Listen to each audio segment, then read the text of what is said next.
Hello YouTube, so I was working on my second firewall that was in my basement because I have now added my FireRay 3000 optical beam detectors.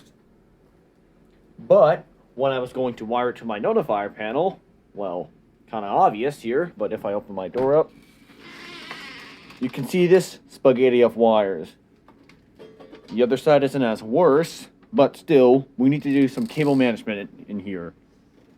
So, I'll try to base it off something similar to my Destiny 6100, as shown here. So, when I basically clean all this up, I'll make another post of it cleaned up and how the new setup looks. So, for now, bye.